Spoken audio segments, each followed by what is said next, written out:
নমস্কাৰ পুনৰবাৰ সকলোকে ডিজি ইনফো আছাম চেনেললৈ স্বাগতম জনালোঁ। আপোনালোকে যিটো অপেক্ষা কৰি আছিলে যে মুখ্যমন্ত্ৰী আত্মনিৰ্ভৰ অসম অভিযানৰ যিটো প্ৰজেক্ট ৰিপৰ্ট দিব লাগে সেইটো ইতিমধ্যে ষ্টাৰ্ট হৈ গৈছে। এতিয়া আপোনালোকে প্ৰজেক্ট ৰিপৰ্ট আপোনালোকে ছাবমিট কৰিব লাগিব। আজি আপোনালোকক এই ভিডিঅ'ৰ জৰিয়তে সম্পূৰ্ণ ডিটেইলছ আপোনালোকে জনাম যে আপোনালোকে প্ৰজেক্ট ৰিপৰ্ট কেনেদৰে ছাবমিট কৰিব লাগে, কি আপোনালোকে লিখিব লাগিব, ইয়াৰ লগত আপোনালোকে আৰু কি ডকুমেণ্টছ দিব লাগিব। কাৰণ এটা কথা আপোনালোকে জানে, গোটেই যিটো আঁচনি আছে, যিটো যোজনা আছে, যিটো আত্মনিৰ্ভৰ অসম অভিযান যিটো স্কিম আছে, এই স্কিমত গোটেই ডিপেণ্ড কৰিব আপোনালোকৰ প্ৰজেক্ট ৰিপৰ্টৰ ওপৰত। গতিকে আপোনালোকে এই প্ৰজেক্ট ৰিপৰ্টটো আপোনালোকে ভালকৈ ছাবমিট কৰিব লাগিব আৰু তাত আপোনালোকে কি লিখিব এইখিনি আপোনালোকক এটাকৈ সম্পূৰ্ণখিনি দেখুৱাই দিম। গতিকে আপোনালোকে এই সকলোখিনি জানিবলৈ আপোনালোকে ভিডিঅ'টো সম্পূৰ্ণকৈ চাব। তাৰ লগতে সকলো এটা ৰিকুৱেষ্ট থাকিল, যদি আপোনালোকে নতুনকৈ চাই আছে তেতিয়াহ'লে চেনেলটো ছাবস্ক্ৰাইব কৰি ভিডিঅ'টো লাইক আৰু শ্বেয়াৰ কৰি দিব।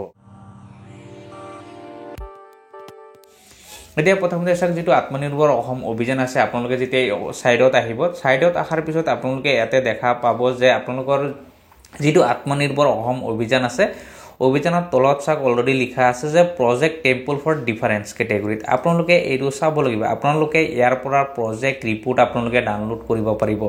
আপোনালোকে ইয়াৰ পৰা প্ৰজেক্ট ৰিপৰ্ট ডাউনলোড কৰি আপোনালোকে প্ৰজেক্ট ৰিপৰ্ট আপোনালোকে ছাবমিট কৰিব লাগিব। এতিয়া চাওক, যেতিয়া ডাউনলোড লিখা আছে আপোনালোকে ডাউনলোডত প্ৰথমতে ক্লিক কৰিব। ডাউনলোডত ক্লিক কৰাৰ পিছত আপোনালোকে যিটো স্কিম আপোনালোকে দিছিলে সেই স্কিমটো আপোনালোকে ইয়াৰ পৰা চিলেক্ট কৰিব। ইয়াত চাওক, যদি আপোনালোকে ব্ৰইলাৰ ফাৰ্ম হওক, গাহৰি ফাৰ্ম হওক, ছাগলী ফাৰ্ম হওক, যিটো দিয়া আছে আপোনালোকে এইটো যদি দিছে তেতিয়াহ'লে আপোনালোকে এনেদৰে এটা চিলেক্ট কৰিব লাগিব। বা অন্য আপোনালোকে হাৰ্ডৱেৰ আছে, অন্য কিবা ফিচাৰীৰ কাৰণে দিছে, যি আছে আপোনালোকে যিটো স্কিম দিছে ইয়াৰ পৰা আপোনালোকে সকলোখিনি ডাউনলোড কৰিব পাৰিব। গতিকে আপোনালোকে যদি ব্ৰইলাৰ হওক, গাহৰি ফাৰ্ম হওক, ছাগলী ফাৰ্ম হওক যদি আপোনালোকে দিছে তেতিয়াহ'লে আপোনালোকে এইটো ছাইডৰ পৰা গৈ আপোনালোকে এইটো প্ৰজেক্ট ৰিপৰ্ট আপোনালোকে ডাউনলোড কৰিব। তেতিয়া আপোনালোকে প্ৰথম চাওক যিটো চিলেক্ট কৰিলে, চিলেক্ট কৰাৰ পিছত আপোনালোকে এতিয়া ব্ৰইলাৰ ফাৰ্মিং কৰিব নে আপোনালোকৰ যদি আপোনালোকে তাত যদি আপোনালোকে ব্ৰইলাৰ ফাৰ্মৰ যিটো যদি প্ৰডাকশ্যন কৰে তেতিয়াহ'লে আপুনি দিব পাৰে। ডায়েৰী ফাৰ্ম আছে, আপোনাৰ যিটো কৰে আপোনালোকে সেইটো ইয়াতে দিব পাৰে। এতিয়া ব্ৰইলাৰ ফাৰ্মিঙৰ কাৰণে আপুনি যদি চিলেক্ট কৰে, চিলেক্ট কৰাৰ পিছত চাওক ইয়াত যিটো চাৰ্জ লিখা আছে, চাৰ্জত যদি ক্লিক কৰি দিয়াৰ লগে লগে চাওক ব্ৰইলাৰ ফাৰ্মিং আহি গৈছে। ইয়াত চাওক ভিউ এণ্ড ডাউনলোড লিখা আছে, আপোনালোকে চাব ভিউ এণ্ড ডাউনলোডত আপোনালোকে ক্লিক কৰি দিয়ক। ক্লিক কৰাৰ লগে লগে চাব এইটো ডাউনলোড হৈ গৈছে। ডাউনলোড যদি হৈ গ'ল, ডাউনলোড হোৱাৰ পিছত আপোনালোকে সম্পূৰ্ণ যিটো প্ৰজেক্ট ৰিপৰ্ট আছে আপোনালোকে ইয়াতে চাব পাৰিব। এইটো হৈছে মেইন প্ৰজেক্ট ৰিপৰ্ট। এই প্ৰজেক্ট ৰিপৰ্টটো আপোনালোকে ভালকৈ এইটো ফিল আপ কৰিব লাগিব। কাৰণ এইটো আপোনালোকে যেতিয়া ডাউনলোড কৰিব, ডাউনলোড কৰি পেলাই আপোনালোকে এইটো পিন কৰি পেলাই এইটো আপোনালোকে ধুনীয়াকৈ ফিল আপ কৰিব। ফিল আপ কৰি আকৌ আপোনালোকে আপলোড কৰিব লাগিব। এতিয়া ইয়াত চাওক প্ৰথম যিটো প্ৰজেক্ট ৰিপৰ্টত আপোনালোকে চাব পাৰে, ইয়াত নেম অফ দ্য এণ্টাৰপ্ৰাইজাৰ, যিটো আপোনালোকৰ দোকানৰ নাম দিছিলে, যিটো নাম আছিলে আপোনালোকে এই নামটো প্ৰথম যিটো স্কিমত যেতিয়া আপোনালোকে আবেদন কৰোঁতে যেতিয়া লিখিলে সেইটো আপোনালোকে ইয়াতে ভৰাব। তাৰপিছত চাওক ফাদাৰ এণ্ড হাজবেণ্ড নেম আছে, আপোনালোকে স্পাউছ নেম আপোনালোকে এইটো ভৰালে। কণ্টেক্ট ডিটেইলছখিনি আপোনালোকে ইয়াত আছে, ডিষ্ট্ৰিক্ট LAC যিটো হয় আপোনালোকৰ যিটো সমষ্টি আছে লিখিলে, ব্লক টাউন যিটো আছে, post office, pin number, email ID, mobile number সকলোখিনি দিলে। তাৰপিছত চাওক 5 নম্বৰ আছে লোকেশ্যন অফ ইউনিট। এতিয়া আপুনি কোনটো এড্ৰেছত আপোনালোকে সেই দোকানটো দিব বা ব্ৰইলাৰ ফাৰ্মটো খুলিব, ক'ত আপোনালোকে ব্ৰইলাৰ ফাৰ্মটো খুলিব সেই এড্ৰেছটো দিব। ছেইম ভিলেজ হ'লে আপোনালোকে ছেইম ভিলেজ সেইটোতো লিখি ৰাখিব। যদি ছেইম ভিলেজ নহয়, বেলেগ ভিলেজত কৰিব পাৰে, বেলেগ মাৰ্কেট প্লেচত কৰিব পাৰে যদি, তেতিয়াহ'লে আপোনালোকে সেই মাৰ্কেট প্লেচটো হওক বা সেই ঠাইডোখৰ নাম আপোনালোকে লিখিব। তাৰপিছত চাওক নিয়াৰেষ্ট ভেটেনেৰী চেণ্টাৰ যদি আছে, তেনেকুৱা কিবা যদি ভেটেনেৰী চেণ্টাৰ আছে, হস্পিটেল আছে, কাৰণ তেতিয়াহ'লে আপোনালোকে সেইটো তাত উল্লেখ কৰিব। তাৰপিছত যিটো বেংক একাউণ্ট দিব বিচাৰিছে আপোনালোকে বেংক একাউণ্টটো দিব। তাৰপিছত যিটো চাওক প্ৰপ'জ এক্টিভিটি যিটো আছে ইয়াত অলৰেডি আহি গৈছে ব্ৰইলাৰ ফাৰ্মৰ কাৰণে, ইয়াত আপোনালোকে একো লিখিব নালাগে। প্ৰজেক্ট কোৰ্চটো আপোনালোকে ইয়াত অলৰেডি আছে, সেইখিনি বাকী আপোনালোকে একো কৰিব নালাগে। জাষ্ট আপোনালোকে স্ক্ৰল ডাউন কৰি তললৈ আহিব। তললৈ অহাৰ পিছত চাওক এতিয়া এইটো চাওক 4 নম্বৰ যিটো আছে মাৰ্কেটিং যিটো ষ্ট্ৰেটেজি আছে আপোনালোকে এইটো ফিল আপ কৰিব লাগিব। ইয়াত চাওক নেম অফ দ্য ডিষ্ট্ৰিক্ট। এতিয়া নেম অফ ডিষ্ট্ৰিক্ট আপোনালোকে লিখিলে, যিটো ডিষ্ট্ৰিক্ট আপোনাৰ ডিষ্ট্ৰিক্ট হয়, যিটো ডিষ্ট্ৰিক্টৰ পৰা আপুনি এপ্লাই কৰিলে সেই ডিষ্ট্ৰিক্টৰ নামটো লিখিব। এতিয়া চাওক যিটো পপুলেশ্যন অফ দ্য ডিষ্ট্ৰিক্ট, এতিয়া আপোনালোকৰ ডিষ্ট্ৰিক্টত কিমান মানুহ আছে আপোনালোকে এইটো ইয়াত লিখিব লাগিব।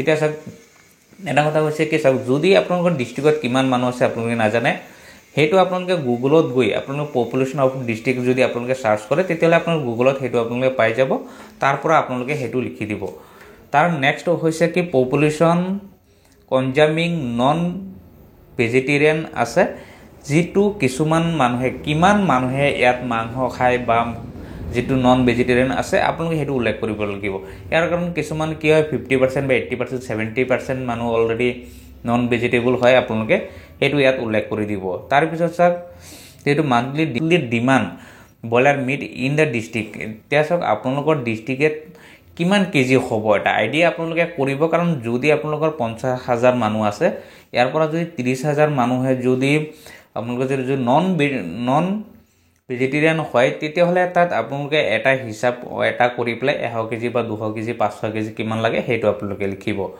ইয়াত চাওক existing production of boiler meat in the district ইয়াৰ আগৰ পৰা আছে যদি আপোনাৰ সেইটো উল্লেখ কৰিব যদি নাই তেতিয়াহ'লে আপোনালোকে ইয়াত একো লিখিব নালাগে নো কৰি দিব পিছত আপোনাৰ target market of the applicant এতিয়া আপুনি য'ত আপুনি ফাৰ্মটো খুলিব সেইটো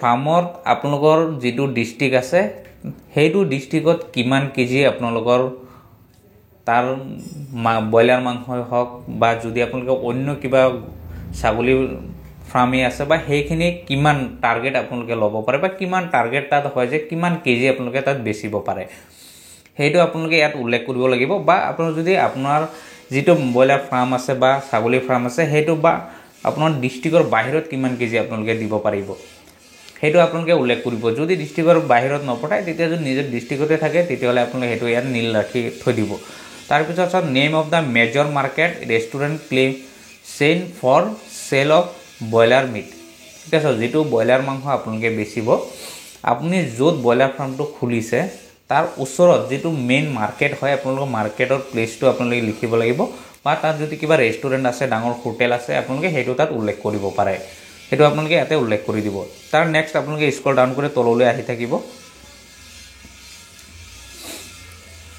তাৰ বাকি যিখিনি প্ৰজেক্ট অলৰেডি ইয়াত গোটেইখিনি সাবমিট হৈ আছে অলৰেডি আপোনাৰ ইয়াত আছে বাকিখিনি আপোনালোকে একো লিখিব নালাগে য'ত লিখিব লাগে আপোনালোকে জাস্ট সেইখিনি আপোনালোকে লিখিব বাকি আপোনালোকৰ আৰু লিখিবলৈ একো নাই জাস্ট আপোনাৰ সিগনেচাৰ আছে আপোনাৰ সিগনেচাৰটো আপোনালোকে কৰিব সিগনেচাৰটো কৰি পেলাই যেতিয়া ফিল আপ কৰি পেলাই আপোনালোকে এটো আকৌ পিডিএফত আপোনালোকে এটো স্ক্যান কৰি পেলাই আপোনালোকে আপলোড কৰিব যেতিয়া আপোনালোকে আপলোড কৰিব এতিয়া আপলোড কৰাৰ লগত সক আপোনালোকৰ বাকি কি ডকুমেন্টছ লাগে এতিয়া আপলোড কৰাৰ সময়ত কাৰণ প্ৰথম যেতিয়া আপুনি এপ্লিকেশন কৰিছিলে তাত আপোনাৰ ডকুমেন্টছ লাগা নাই জাস্ট আপোনাৰ ফটোটো হে লাগিছিলে তে নেক্সট পৰ্যায়ত কি হ'ব আপোনালোকে যেতিয়া এই প্ৰজেক্ট ৰিপোৰ্ট যেতিয়া সাবমিট কৰিব ইয়াৰ লগত সব আপোনাৰ যেটো এমপ্লয়মেন্ট এক্সচেঞ্জ নাম্বাৰ আছিল এটো আপলোড কৰিব লাগিব কোৱালিফিকেশন সাৰ্টিফিকেটখিনি আপলোড কৰিব লাগিব Aadhaar card voter ID PAN card bank passbook যিখিনি ডকুমেন্টছ আছে এইখিনি আপোনালোকে ইয়াৰ লগত সাবমিট কৰিব লাগিব এই আপোনালোকে এই সকলোখিনি যেতিয়া আপলোড কৰিব আপলোড কৰাৰ পিছত আপোনালোকে যেতিয়া সাবমিট কৰি দিব সাবমিট কৰাৰ পিছত আপোনালোকৰ যেটো ফাইল হ'ব যেটো সাবমিট হ'ব সক আপোনালোকে এনেদৰে সাবমিট হৈ যাব ইয়াত আপোনালোকে চাব পাৰিব যে আপোনালোকৰ যে কেতিয়া সাবমিট কৰিছে কাৰ নম্বৰ সাবমিট কৰিছে সকলোখিনি ডিটেইলছ আপোনালোকে ইয়াত সাবমিট হৈ যাব কাৰণ আপোনালোকৰ যেতিয়ালৈকে সাবমিট নকৰে তেতিয়ালৈকে আপোনালোকৰ এই পেজটো আপোনালোকৰ সাবমিট নখলে নেক্সট পেজটো আপোনালোকৰ নখলে গতিকে আপোনালোকে যেতিয়া সাবমিট কৰিব কাৰণ প্ৰথম যেতিয়া ৰেজিষ্ট্ৰেচন কৰিছিল আপোনালোকে এটো পেজ আছিল তেতিয়া নেক্সট যেতিয়া আপোনালোকে প্ৰজেক্ট ৰিপোৰ্টৰ লগত আপোনাৰ ডকুমেন্টছখিনি যেতিয়া সাবমিট কৰিব তেতিয়াহ'লে আপোনালোকৰ এই পেজটো ইয়াত সাবমিট হৈ যাব গতিকে আপোনালোকৰ যদি এনেদৰে আপোনালোকে সাবমিট কৰি ল'ব তেতিয়াহ'লে আপোনালোকৰ এটো সাবমিট হৈ যাব তাৰ পিছতো যদি আপোনালোকৰ প্ৰবলেম পায় তেতিয়াহ'লে ভিডিঅ'ত কমেন্ট কৰিব নেক্সট ভিডিঅ'ত বাকি আপোনালোকৰ সকলোখিনি সলিউশন কৰিবলৈ চেষ্টা কৰিম ধন্যবাদ